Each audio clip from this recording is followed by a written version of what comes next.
जो अगर आपने नहीं भी खेली है, चांसेस हैं कि आपने इसका नाम जरूर सुना होगा। माइनक्राफ्ट कुछ ऐसी गेम्स में से है जो नए प्लेयर्स को देखने में इतनी खास नहीं लगती, पर अगर आप एक बार बेसिक सीख जाओ तो इतनी एडिक्टिव गेम है कि आप पूरे दिन उसे खेलते हुए निकाल सकते हो और फिर भी वो आपको कम लगेगी। इसलिए आज की मेन वीडियो को शुरू करने से पहले मैं एक वार्निंग रखना चाहता था। अगर आपने अभी तक माइनक्राफ्ट नहीं खेली, आप कुछ मिस नहीं कर रहे हो, और आप में से जो पहले ही खेल रहे हो तो आप जानते हो कि अब देर हो चुकी है और आप इसे देखकर हंस सकते हो।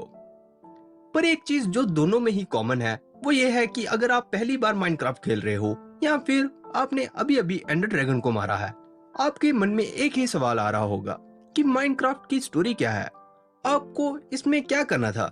फिक्र मत करो, हर चीज की एक स्टोरी होती है और इस वीडियो के एंड तक आप भी माइनक्राफ्ट की स्टोरी जान जाओगे। माइनक्राफ्ट की स्टोरी को समझने से पहले हमें जानना होगा कि माइनक्राफ्ट क्या है, इसलिए मैं शुरू से शुरू करूंगा। माइनक्राफ्ट एक दुनिया है, एक ऐसी दुनिया जो भरी है कुछ खतरनाक मॉन्स्टर्स, प्यारे जानवर और ऐसे सवालों से जिनका कोई भी जवाब सही नहीं लगता। पर बावजूद किसी भी सही जवाब या सही एंडिंग के नहीं होने पर भी जब हम माइनक्राफ्ट की इस दुनिया को हमारे मेन कैरेक्टर्स स्टीव और एलेक्स की आंखों से देखते हैं, तो ये ब्लॉक से बनी दुनिया भी जिंदगी से भर उठती है। और जब हम चीजों को क्राफ्ट करना शुरू करते हैं तो चीजें कुछ कुछ समझ आने लगती हैं और हमें अपना असली मकसद समझ आने लगता है, और वो है एंडर ड्रैगन को खत्म करना। पर अपने इस मिशन को पूरा करने के लिए हमें करनी पड़ती है माइनिंग, ताकि हम जा सके इस गेम के नर्क में, यानी कि नेदर में, जो बड़ा होता है बड़े लावा से बने समुंदर, कुछ डरावनी आवाजें, और मेन वर्ल्ड की ही तरह वो बड़ा है कुछ खतरनाक मॉन्स्टर और अजीब सी चीजों से। पर वहाँ हमारे करैक्टर को ढूंढना पड़ता है नेदर फोर्ट्रेस, जिसमें रहते हैं ब्लेज। ब्लेज एक खास मॉन्स्टर है जो हमें ब्लेज रॉड देता है, जो हमारा पहला कदम होता है गेम की एंड की ओर। पर गेम के एंड तक इतना आसान नहीं है, क्योंकि एंड पोर्टल को खोलने के लिए हमें चाहिए होते हैं एंडरमैन, एक रहस्यमय क्रीचर जो हमारी तरह ब्लॉक्स को उठा सकते हैं।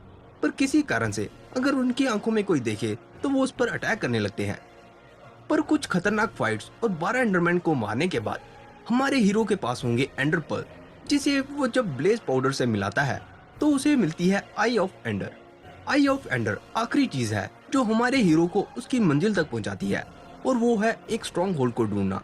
स्ट्रॉन्ग होल्ड जो किसी जेल की तरह है, उसकी सबसे गहराई में मिलता है एक एंडर पोर्टल, और जब हमारा हीरो उसमें बड़ी मेहनत से इकट्ठे किए गए एंडर पर्ल रखता है तो वो बोलता है एक रास्ता एंडर वर्ल्ड की ओर। एंडर वर्ल्ड जो एक अजीब सी दुनिया है और जहाँ रहते हैं एक पूरी आर्मी एंडरमैन की, और उनके साथ उनका बॉस और आपका अल्टीमेट दुश्मन एंडर ड्रैगन, जिसके साथ एक लेजेंडरी लड़ाई के बाद फाइनली आप बनते हो ड्रैगन स्लेयर।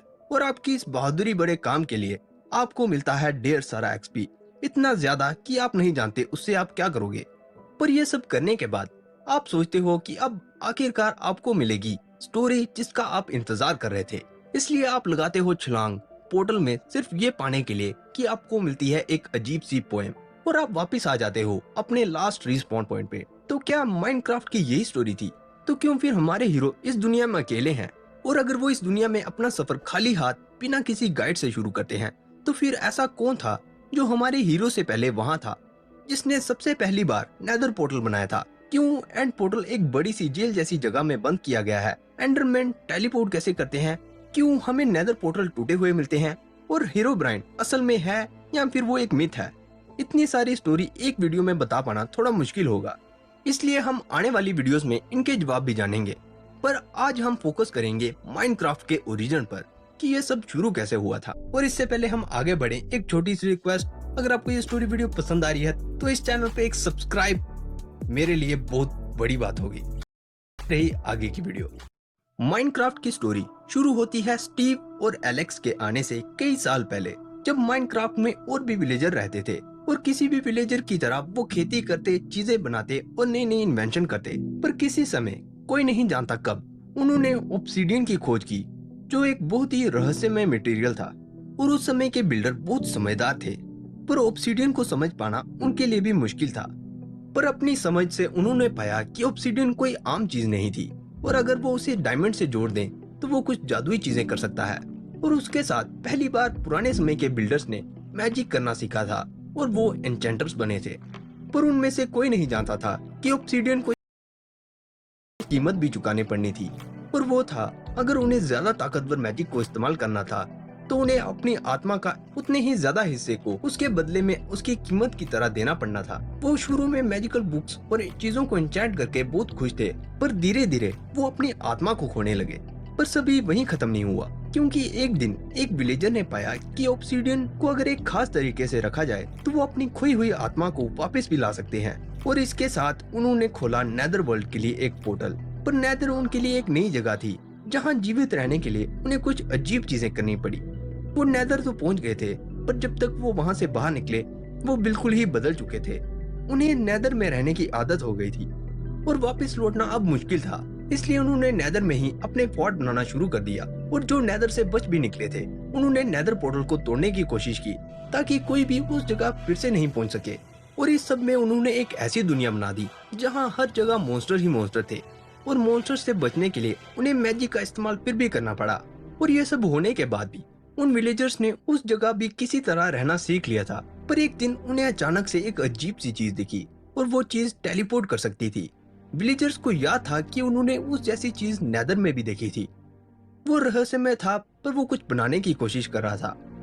बहुत लंबे समय तक तो विलेजर्स उससे डरते रहे, पर एक दिन एक बहादुर विलेजर ने उस अजीब सी चीज को मार दिया।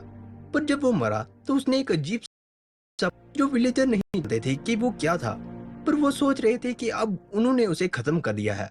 पर ऐसा सोचना गलत था, क्योंकि अगले ही दिन उस जैसी और भी अजीब सी चीजें विलेज के आसपास दिखने लगी। शुरू में विलेजर्स जब भी उन्हें देखते तो उन्हें मार देते थे, और ऐसा कुछ दिन चला। पर कुछ देर बाद उन्हें समझ आया कि वो उसे खत्म नहीं कर सकते, इसलिए वो उसके व्यवहार को पढ़ने लगे।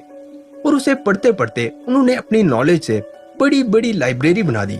और एक दिन आखिरकार उन्हें समझ आया कि वो चीज उन्हें कुछ बनाने के लिए कह रही थी, और वो चीज थी एक एंड पोर्टल। इसलिए विलेजर्स ने अपनी इकट्ठी की हुई नॉलेज से एक एंड पोर्टल बनाया, और एंडरमैन के द्वारा दिए गए एंड पर्ल की मदद से वो एंड वर्ल्ड में पहुंच गए।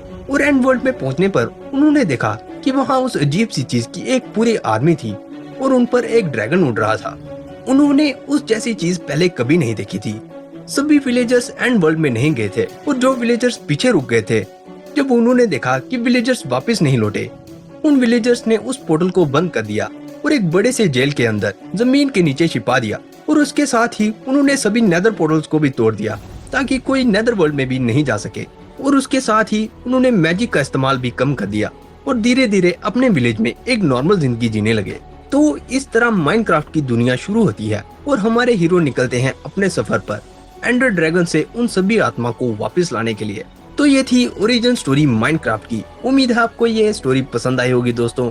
अगर आपको ये स्टोरी पसंद आई है तो इस वीडियो पर लाइक छोड़ना मत भूलिएगा। और साथ में ये यहीं खत्म नहीं हुआ, क्योंकि हम अब भी नहीं जानते कि एलेक्स और स्टीव ही नॉर्मल क्यों है, एंडरमैन असल में कौन है, एंड सिटी कैसे बनी, और इस जैसे बहुत से सवाल हैं जो माइनक्राफ्ट के वर्ल्ड में अब भी एक रहस्य हैं। तो हम आने वाली वीडियोस में इनके बारे में जानेंगे। पर इससे पहले आप इस वीडियो को छोड़ के जाओ, कमेंट्स में जरूर बताइएगा